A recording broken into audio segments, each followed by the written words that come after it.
Motorcycle suspension settings are considered to be a black art by many. Personally speaking, I simply don't understand what the knobs and dials are for. They certainly look pretty, but what do these blue and red adjusters actually do? To answer my questions, I spoke to GMD's Steve Breckenridge. Alright, this is Steve Breckenridge. Steve, what are you doing to my bike? 20 clicks out.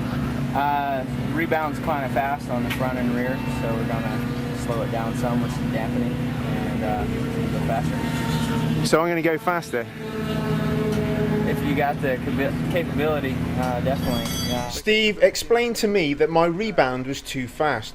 In other words, when I pressed down on the seat, it would jump back too fast. And by tightening up the rebound adjuster at the bottom of the shock, he was able to slow down that speed, thereby hopefully giving me more feeling on the track. To test the effect of the change, I took the bike out for a test ride.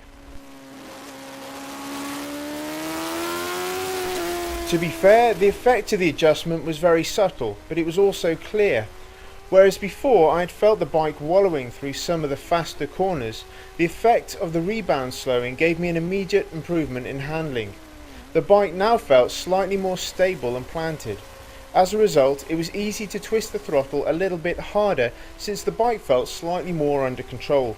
This then meant that lap times came down by almost a second.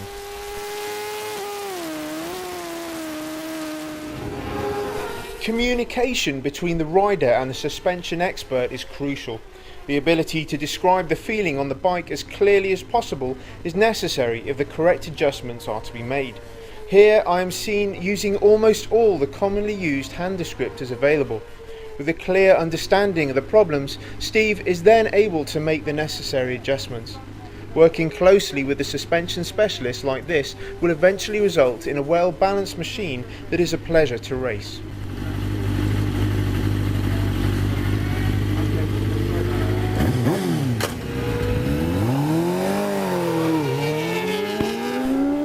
Of course, before any of that kind of fine-tuning can take place, GMD must start their initial examinations by taking full suspension measurements, as seen here.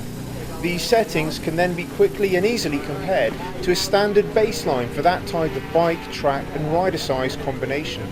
Once settings are modified to get the bike in the right ballpark, the suspension specialist may then turn their attention to finer adjustments in an attempt to find what GMD call their sweet numbers. Alright, what he was doing there was he was using a tape measure to measure the static sag, both me on the bike and off the bike, by sticking zip ties around different bits of the bike. Very technical, people like me don't quite understand it yet. But if you look over there, he's writing it all down on a piece of paper. And this piece of paper will be very useful later on. So I'm told.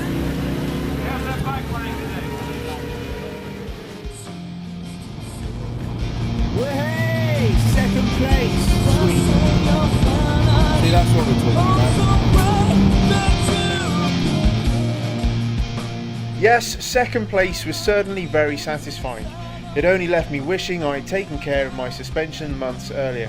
However, not to worry, I'd made it through the weekend and I could now look forward to my summer vacation.